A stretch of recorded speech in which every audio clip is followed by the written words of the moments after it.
Welcome back, everyone, for part two. Typhoons are coming with Aaron Goldstein, Scott Scheferman on Cyber Talk with Nikolay. Yeah, you guys spoiling all the fun. It's like zero trust supposed to save all and everyone. So we trust no one, and especially when somebody is coming from China, it's like how can you trust all this traffic coming from there? So I guess it doesn't work. Well, to a certain extent. So let's switch our wheels and move to Cell Typhoon. So I'm going to skip Flux Typhoon. It seems like it was a variation of Volt Typhoon that attacking similar targets. But Cell Typhoon brought a lot of pain, I would say. Right now, I couldn't really find a whole lot on Cell Typhoon, what's been done and the extent of it. But since a lot of media outlets start reporting on it, and obviously it's affected three organizations, at least for now, AT&T, CenturyLink, or Lumen, and Verizon. But the extent of it, it could be a lot further and a lot more impactful than somebody is thinking at the moment. So what is your take on it? Because right now, again, it seems like when we discussed Volt Typhoon, the same devices were involved in allowing threat actors get into companies' environments and operate there. So when I heard about Cell Typhoon and start looking into reports, it seems like same Cisco devices are still there, and threat actors got in there probably the same way. So I'm going to ask you the same question. So if you can think about it, talk about it, and describe what you've seen, what you understand about the Cell Typhoon. Because again, right now we have a lot bigger extent because in a way they got access to US wiretapping through all these carriers, so they can monitor the traffic, they can extend ex, ex, exact from that traffic whatever they need to, and then they use this information. We don't know what actually information's been stolen or access to, but at the end of the day, they pretty much have unfettered access, and they've been sitting there for quite some time. So I haven't seen a report that definitively says for how long South Typhoon was operating within those organizations, but I'm pretty sure they've been there not for a couple of days or a couple of weeks. They've been there for quite longer period of time. So what's your take, guys? Well, I'll do a high level, Aaron, kick us off. So the how else do I say this? So the OPM breach was a bad day for national security. I liken this to that level of gravitas, potential impact, and very, very, very, very likely, it, likely massive impact. The thing is, they didn't just hit; they hit a lot of ISPs. The three we know of are the three that Nikolay just mentioned. But if you look at these ISPs, they're not just ISPs, right? If you look at Lumen, I mean, Lumen goes back a minute, back to like, that brings me back right to where I got started. But like, Lumen is not just an ISP, right? It's got Black Lotus Labs, one of the best, using the telemetry that a tier one ISP has, some of the best threat intelligence and reporting that you can imagine, some of the best minds in that field that they have. They have managed services that they provide extreme security, like a whole suite of security services, a full stack, right? They serve as a tier one, they serve very, very mission critical Department of Defense networks. They're not just like, you think of ISP, you think of like my phone and how I get data, but they're so much bigger and central as a nexus for what you can broadly describe as intelligence. Then when you take the wiretapping access that they specifically targeted and compromised, that's a whole nother level, because that now starts to affect DOJ, FBI, um, um, a few other agencies, letters, three-letter agencies I don't even need to mention. You can infer anybody who can get a wiretapping request that has authorization to do that. It affects them, and it affects both it can affect all three. It can affect availability. It can be used for counter espionage, meaning who are the U.S. who are the, let's say, Chinese nationals or spies in the United States that our government is watching and monitoring. so that then the Chinese government can notify them, hey, you're actually under surveillance, or hey, they've associated you with this other thing. And so it's counter espionage. It's also the ability to modify data, right? If you do that, you can actually send the wrong telemetry to our intelligence, so we make bad decisions. And finally, of course, you can disrupt or destroy some of that data. A lot of this is on the wire stuff, but there's also communications involved. There's messaging. There's threat products, if you will, or reports, if you will, that are exposés and things like this that give you context and background for what the reason for the tap is. So this is something that I liken to the OPM breach in terms of potential impact to national security. That's why the Biden administration has a special force that's literally only focused on this specific campaign and set of events. And I think this could cause tremendous harm. I think watching what's happening in Taiwan with the biggest exercise they've ever done with, hundreds and hundreds of planes. Um, you put all this together, you got our national elections, you got a lot going on at once. And this campaign was probably very useful, and hopefully was discovered and disrupted earlier than later in terms of the total potential of impact it could or may have caused, right? And if that's the case, we're all really, really lucky, but it doesn't mean we should sleep well at night at the same time. So I think this is probably the most important threat of campaign that we'll probably learn the least about. Is the best way to put it. Yeah, I agree. I think the Electronic Frontier Foundation, the EFF, put it really well. Putting the geopolitical pieces aside, this is why you don't allow government backdoors, because you can't always control who's going to have access to them. So by having these abilities for wiretaps and spying and things like that, and then being able to have a foreign entity compromise that, not only listen to it, like Scott was saying, but maybe even tamper with the intelligence and control what access is being fed, is absolutely just astonishing. And I think a lot of this is going to remain under wraps for a very long time before we'll ever get all of the details on it. On a more technical sense, I thought it was really interesting that what they were doing is essentially rooting into these Cisco firewalls and network devices, and then reprogramming them and adding their own capabilities to it. So I thought that was a really interesting approach. They're also known to be using some rootkits that are highly evasive and anti-forensic, meaning that it destroys logs and makes it difficult to do an investigation based on the artifacts that are left over, but also anti-analysis. So when you look at the malware samples and you look at the binaries and things of that nature, they are very elusive. So I find it to be really fascinating in that regard. And like Scott said, probably one of the most prolific attacks in recent time. And unfortunately, we're not going to get a lot of the details on it. Unfortunately, I think it's really unlikely that we get the details, especially from the big three that were compromised, and a real deep dive into what happened. Well, the other thing about like Lumen, for example, they're not just domestic; they serve 60 other countries, right? So it's a huge win for China to get that as a tier one ISP.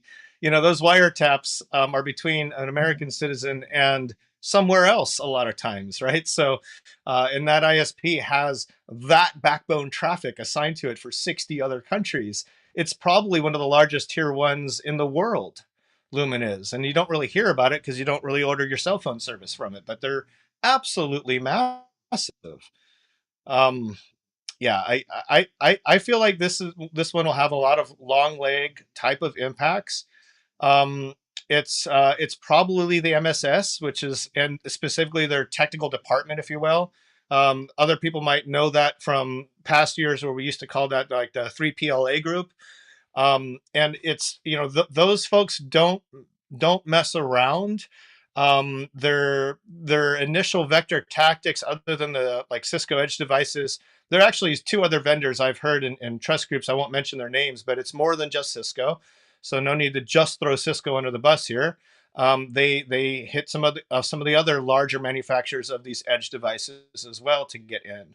And so Nikolay, you were correct. If you look at both kind of campaigns, you see some commonalities in terms of this, and that's not for any other reason in my mind, because You want the biggest bang for your buck with the least chance of getting caught, and the easiest approach as well. All these operations have a budget, and it might be a large budget staffed with a lot of people in a proper organization, but it's still a budget.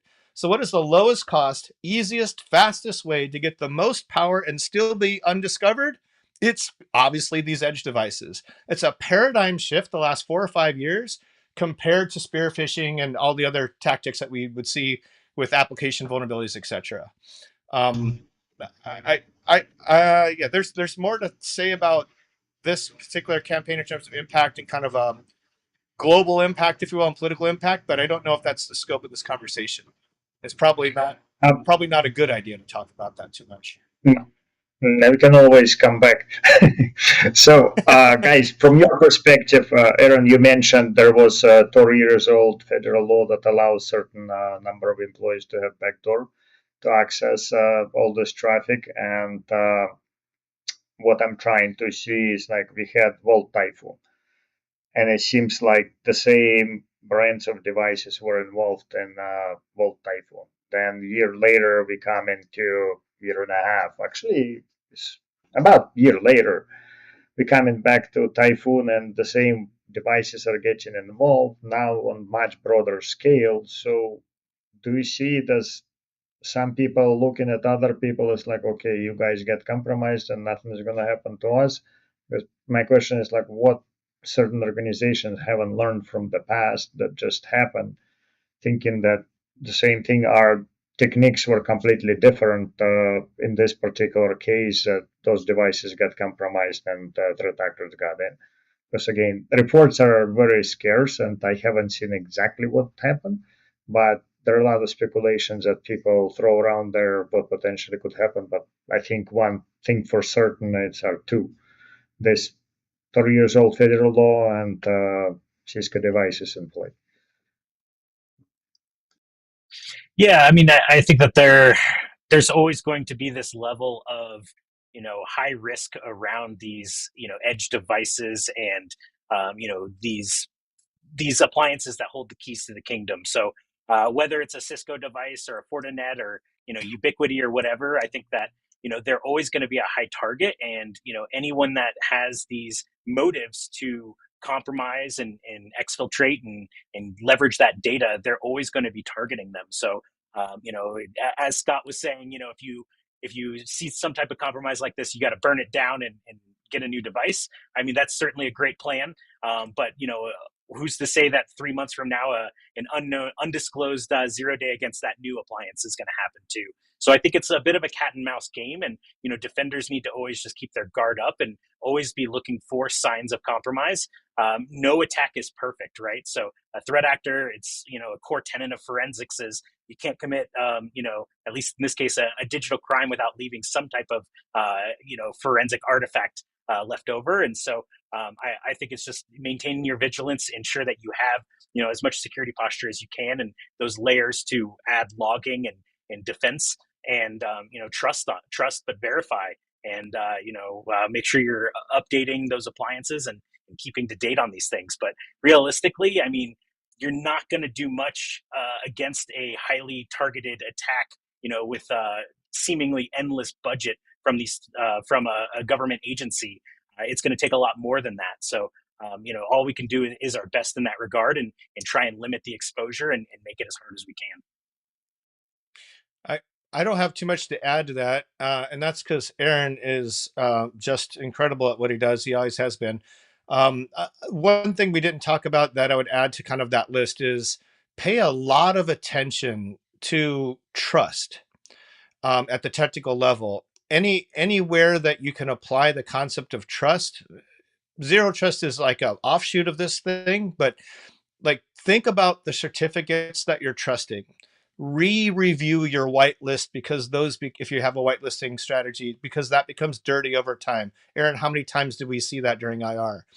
The root of trust for all of compute, including these tier one telcos, is at the firmware hardware level.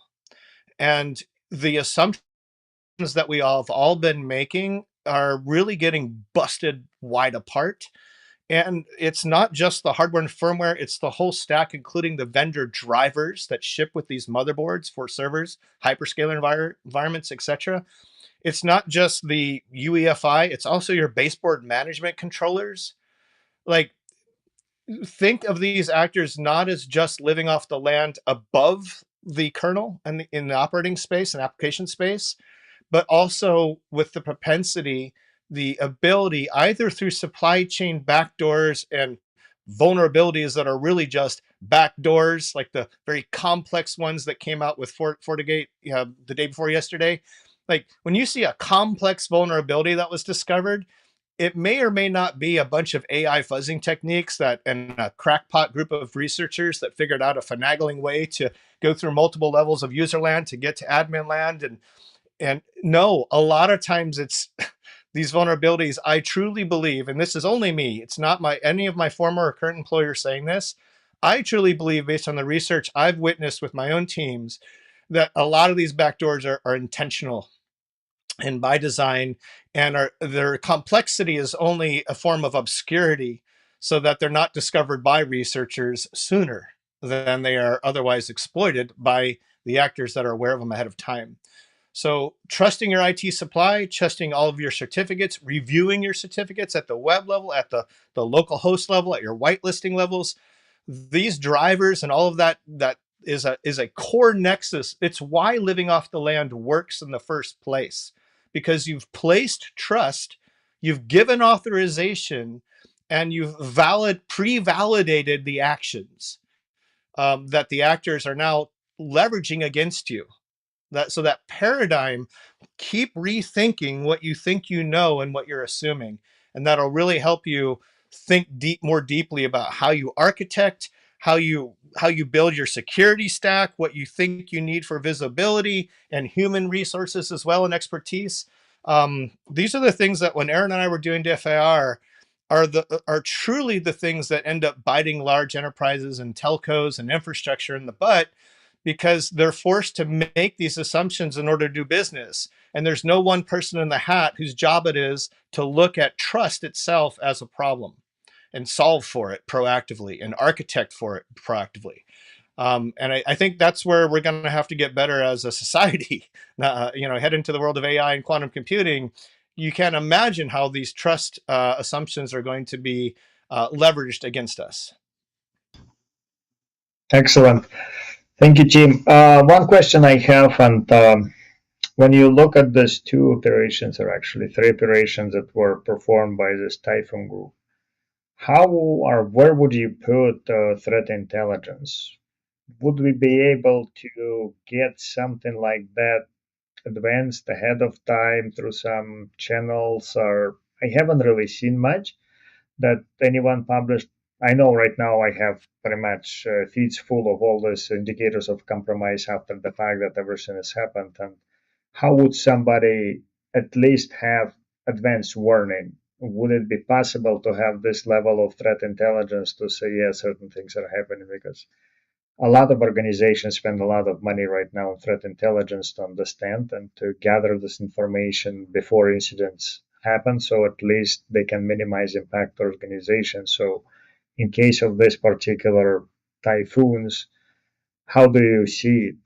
Would it be impossible, or it's completely off the chart because they kept it so close to their chest and they wouldn't be releasing such information? Well, again, you can infiltrate Chinese organizations and see what they're doing, but probably it's going to be extremely hard. That's the key. You just said it at the end.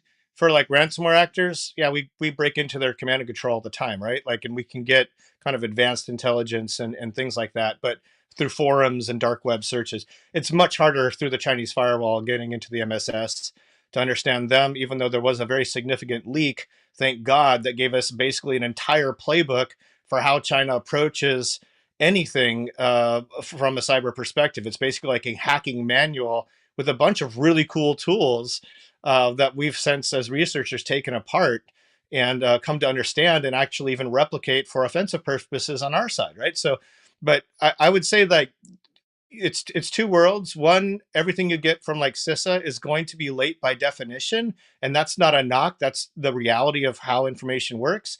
But at the same time, when you get that email from a new CISA KEV, you should really lean in on it, because that KV is a known exploited, and it's very likely in the context of campaigns like the ones we've been talking about today. They're not there arbitrarily. It's not a wanton process to become a CISA KEV. There's only like 12, 1,300 of these things.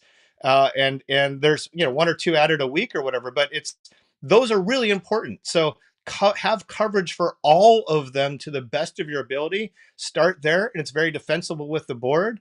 And that's just the CISA side. I mean, broader level threat intelligence and operationalizing that for these campaigns is difficult, but I'll turn it over to Aaron, because there are things you could do at kind of the SOC level and the threat hunting level that are pragmatic, even if it's living off the land.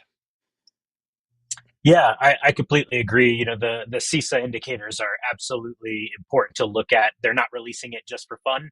They're actual real world threats that have been causing real world impact. So, in addition to those, I think if you have the means, joining the ISACs, the intelligence sharing groups, or other intelligence areas where you can actually share with others in your industry and others that might be facing the similar type of threats, that can be a good way to do it. But as far as a lot of these, I mean, if you look at the actual endpoint techniques, the living off the land with the process creation via WMIC and LSAS dumping, those specific techniques you would see from hundreds of other threat groups as well. So those are very valid very valid indicators. And if you're seeing those, it doesn't mean that it's some cyber espionage advanced attack against you, but you should keep your eyes open for it, and you should look to try and provide some level of attribution towards it if you can. So I think working together with other groups in similar industries can be super helpful, leveraging the intelligence and the tools that you have to search and respond. And then also, just for the alerts and indicators you do get, don't brush it off as, oh, this user's just doing user things, but maybe this is something a little more malicious, and having a scrutinous eye on that type of behavior. Yeah, you indirectly mentioned like enrichment, right, and attribution. In my career, I've come to love and hate attribution. I love it from a research perspective and writing blogs and having conversations like this. But pragmatically, I've always been of two minds, because there's always been a large part of me that suggests to organizations and leaders to not worry about attribution almost at all. If you have an LSAS event or a WMI living off anything like that, you have lost security control. You have a big problem. You need to get ahead of it and understand it through the context that the data presents to you. So, like even during WannaCry, who did it? Well, at first people thought it was North Korea because it was using a crappy North Korean payload for ransomware that was poorly written, and there's some code overlap. No, obviously we all learned that was not what WannaCry was at all. But how many boards, how many leaders, how many threat intelligence people like us got our heads wrapped around that axle as that campaign was rolling through? And it's something like this. Do you really care if it's the MSS or the 3PLA? You probably shouldn't care, because there's nothing you can do about it anyway. All you can do is worry about the data you have and the approach that you take, and how measured that approach is. And that's what you should really double down on, and just don't worry about attribution when you have a strong indicator of compromise. Take care of the problem. Got it. All right. Thank you for that, guys. So before we part today, I have one last question. So if you can suggest one thing, and updating resume is not a valid thing to suggest in case when something like that happens. So when somebody detects the problem in their network and the magnitude that we're seeing here with typhoons, what would be one thing that you would suggest to incident responder they need to do in this case to minimize the impact and contain the situation to the best degree possible? Because again, it's not ordinary event. It's obviously somebody detected something out of normal. Not to lead them in the directions like, okay, spend your time, do all the collection, bring on the logs from 10 years ago if you can find them, contact all those organizations that you dealt with. So that obviously not gonna help them a whole lot, and they will have to go to updating resume. But one meaningful step when they can bring it to their executive management to say, hey, I discovered this, and here's what I need you to help me with. I got an easy one. Then Aaron probably has better ideas than me anyway. For me, looking at this threat nexus, even including Flax Typhoon, knowing their propensity to prefer and target both edge and IoT devices, you know, in a ransomware event, you don't always think about that as much as you think about the payload and the negotiating and all that stuff, right? Data leaving. For this campaign, if you get any indicators anywhere, whether it's on a host or a basic network level, DNS, whatever it is, I would like very quickly think about logical access, meaning wherever I have my indicator from, what can be seen from that interface at a network level. And I would analyze that almost like you're a hacker. I would literally take like a network scanner, which like, you know, you would do to enumerate a network and understand, okay, I've got a Hikvision over there. I got an RV320 over there. I've got a switch, a Cisco switch over here. And I would really start looking at those logs as early as you can, but obviously everything's opportunity cost. If you're doing that, you're not doing something else. If you have to worry about Active Directory right off the riff, then you have to worry about Active Directory, right? But I would really like suggest that you paint that priority earlier on in the process than you might otherwise with a different actor and a different motive. And patch.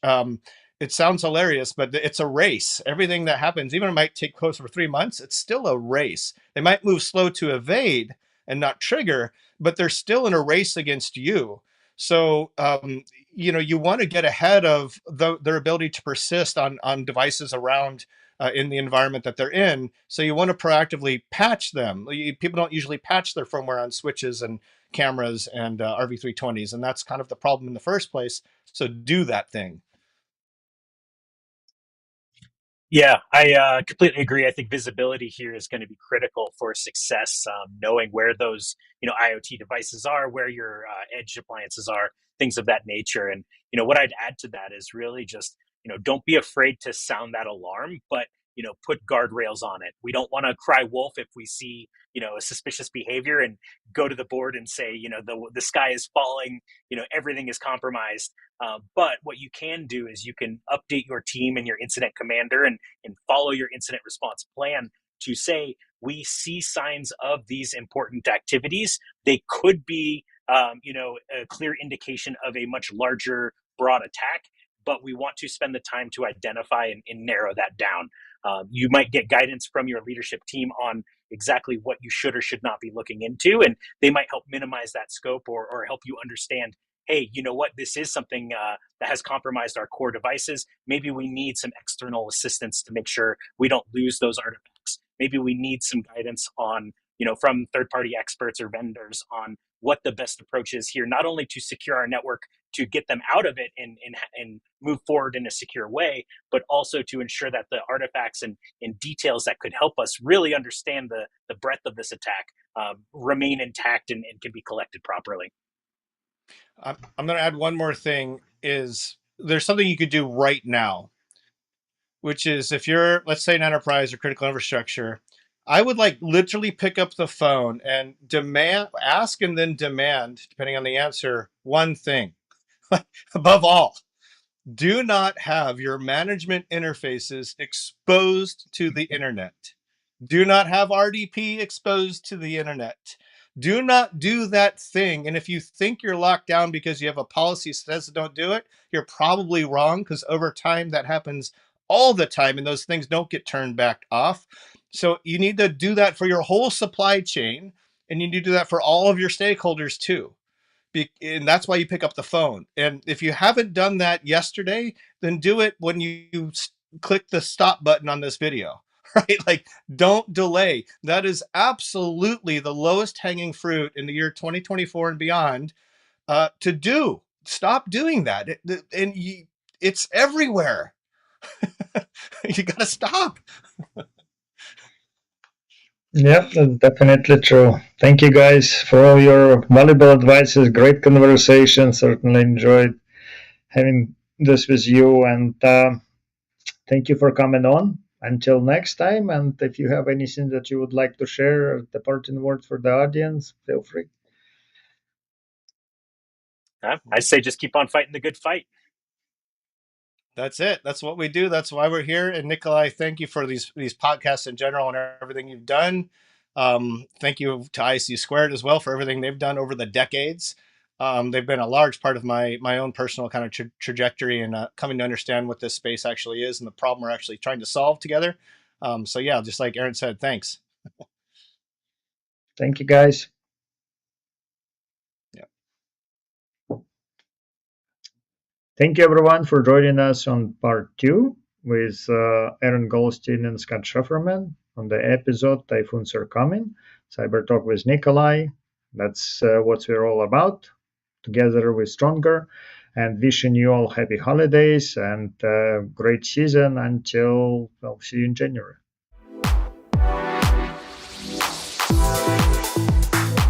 Thanks for joining us. For more information about these topics or IS Squared, please go to www.issquaredinc.com.